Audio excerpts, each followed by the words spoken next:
Hey folks, my name is Pravus and welcome to more Plague Inc. Evolved with our official Scenarios Mega Brutal Guide series in the new Aliens and Anti-Vaxxers DLC, and it is finally time to get to that anti-vax.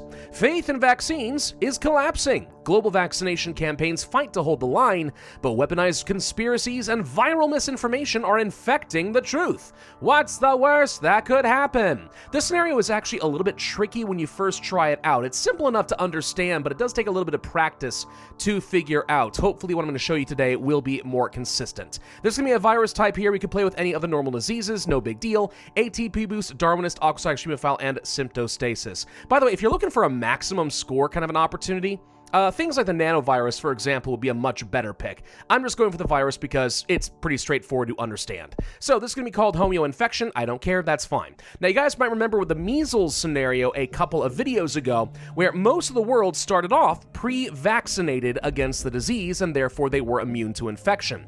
We're going to have something kind of similar here. A percentage of the world is temporarily vaccinated, making them immune to infection, but that faith in vaccines is collapsing. People are going to be skipping out on their booster shots, and over time we're going to have some new abilities unlock where we can start reducing the vaccination rate rather dramatically. Other than that, we play it mostly the same as usual, but here you can see 3.2 billion vaccinated. Over time, you'll see that this number will start going down. Let's go to our symptoms and go with a fairly standard lineup over here, though I am going to be a little bit more aggressive than I normally would be in this scenario with the symptoms, simply because I know that Greenland is not going to be as big of a deal, but you'll see why in just a bit. Without a pandemic on the horizon, the public has become less concerned with disease prevention. Scientists note vaccination rates are naturally failing worldwide, and there you can see the numbers are going down. Too slowly, though. We're going to have to speed that along, and that's where those powers are going to come into play. Anemia mutated for free. Doesn't really matter. Of all the things I could get for free, that was probably one of the weakest ones. Pick up sneezing next, a very standard lineup, but then we're going to go for things like paralysis and even coma. Surprisingly early here with following the cysts and the hypersensitivity route. Why? Well, again, I'm not that worried about whether or not we're going to have too much severity to get into places like Greenland, so I figure let's just go ahead and go ham, get some of this early severity, get lots of extra DNA points, also start slowing down the cure kind of preemptively. Doesn't seem like a horrible idea. So I'll pick up the paralysis, that's fine. Could also go for things like the pneumonia as well, sure, why not? But then, oh, maybe I don't want systemic infection, that's a bit much.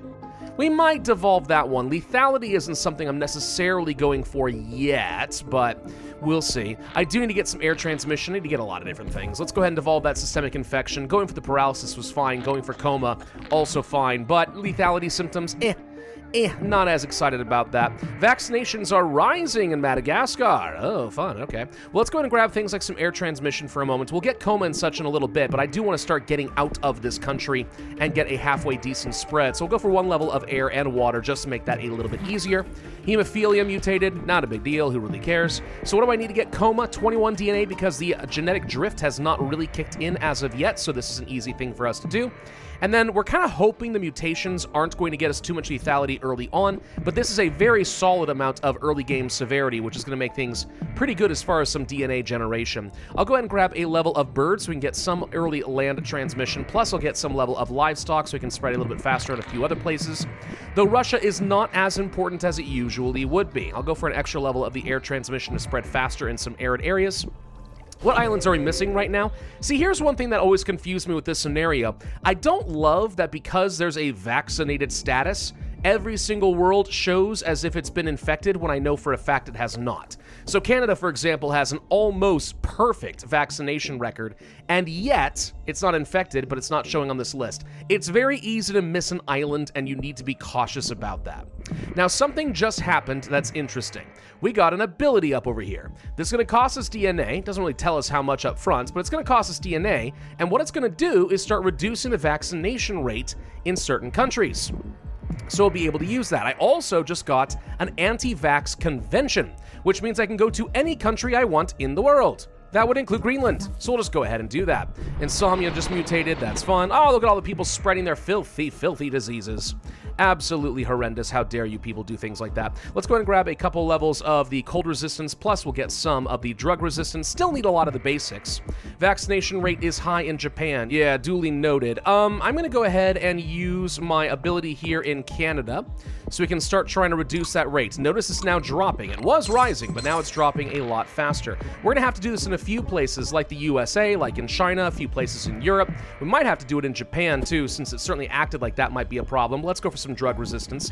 Again, the vaccination rate is naturally going to be falling most places in the world, but you gotta be cautious. And this is one thing where it gets tricky with this scenario because I don't know which country is currently the most vaccinated. I wish there was an extra column here so I could easily see, hey, where might I want to make use of this ability? Like in the US again, because this is still way too freaking high. You get the idea. I'm gonna grab a couple levels of the genetic hardening just to slow down the cure because buying some time is probably the safest thing that we can do. I'll also go ahead and grab, let's say, some seizures and insanity. That also slows down the cure a little bit more.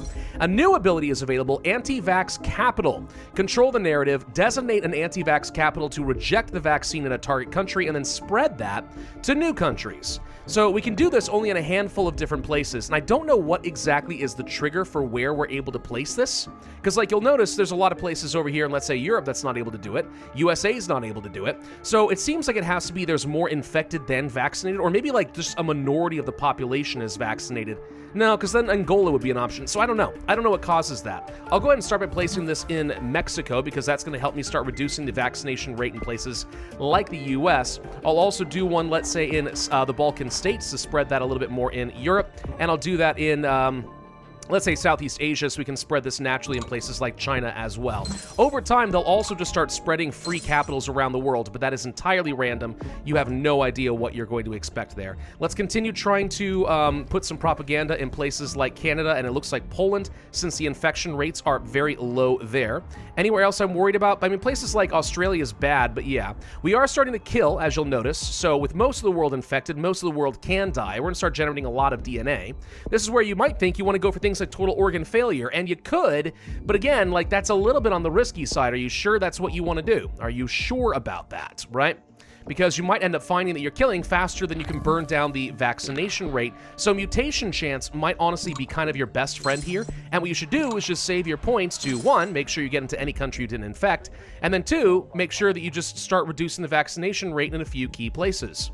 Looks like Spain and France are holding fairly strong, but they are burning down Germany and such. Yeah. Still comes down mostly to places like Canada. Australia's looking pretty good. New Zealand's looking pretty good. Let's go ahead and reduce that there. I think it gets progressively more and more expensive to use the ability. I might be wrong on that. I have not exactly been paying attention to it, but it would make sense to me if that were the case. Still need to do that in Canada. Just keep burning down that vaccination route. They're trying to raise the rates. They're trying. I can't place down any more capitals. Now, again, this is where, like, why can't I place down another capital? What is the trigger for what nation is able to do this? I don't know the answer, but I'm just not allowed.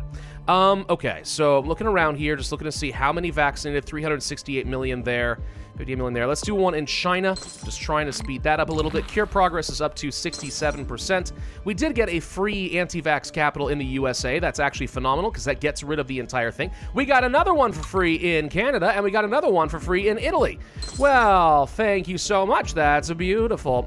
Let's go ahead and get some genetic reshuffles, just try to buy us down a little bit of that cure progress. Where are people still alive? There's a lot of countries with people still alive, mainly because the last line of defense with the vaccinated is still hanging around. So I don't have to worry at all anymore about places like Canada. So I think it's just a quick check. Are there any other countries that are really causing issues? I mean, New Zealand maybe a little bit. China still a little bit. I'll go ahead and do another thing there. I'll do one in New Zealand for the heck of it. Australia's looking good. It sure looks like the vaccinated numbers are falling pretty precipitously, but I hate having to hunt for this. Where are the remaining infected? Is it just in places like China? Now I don't have enough DNA to do this anymore, so we're kind of stuck. I've spent everything that I've got here. It is going to have to be what it's going to be. Let's hope we don't kill too fast. And that's why I didn't get the total organ failure. Now, you could go for the total organ failure and then just, like, go ahead and just devolve it when it gets a little bit too close to the end. That might be better to save a little bit of score, maybe, but I don't know. Anyway, the vaccination numbers have officially finally collapsed, and they are abandoning the cure entirely. There's nothing left to stop the disease. With everyone fully infected, with necrosis and everything else going for us, we're going to get them all killed. This is where I wish I had the total organ failure, but if you want a safer route to beat this on Mega Brutal, then this is kind of the route that I would recommend. If you want to go for maximum score, you're going to have to take some risks. I don't see a way around that in this scenario, or you can play something a little bit easier and more consistent to get a really good score. Again, like the nanovirus, it's a pretty good option for you. Could do that, but this is just kind of a generic vanilla strategy that will work for whatever you're trying to do. Norway just executed their infected. Well, there were no one left, so you just all... Okay. Norway just ended itself, but there we go. 559 days. That was a slow run. The last time I tried doing this, I had about 420 days and only 50% cure progress, so I got a higher score. This is still enough to get a 2-star victory, which is okay, but mostly I just want to show off how the mechanics of this work and why it can be tricky. It does depend a lot on things like those capitals. Which nations are resisting you the most? Can you get a decent spread in them early, but how do you burn down that vaccination rate? Capital placement is certainly helpful, but it's not the end-all be-all. You're going to have to just kind of keep running with this for a little while. Anyway, that is that scenario down and out of the way. We only have one left, Zombies versus Earth. And I have been told this one is absolutely brutal, but we are going to find out in the next video. Thank you all very much for watching. Hope you enjoyed and found this helpful in some way. If you did, please consider hitting that like button, leave a comment, subscribe, hit the notify bell, and I will see you guys next time.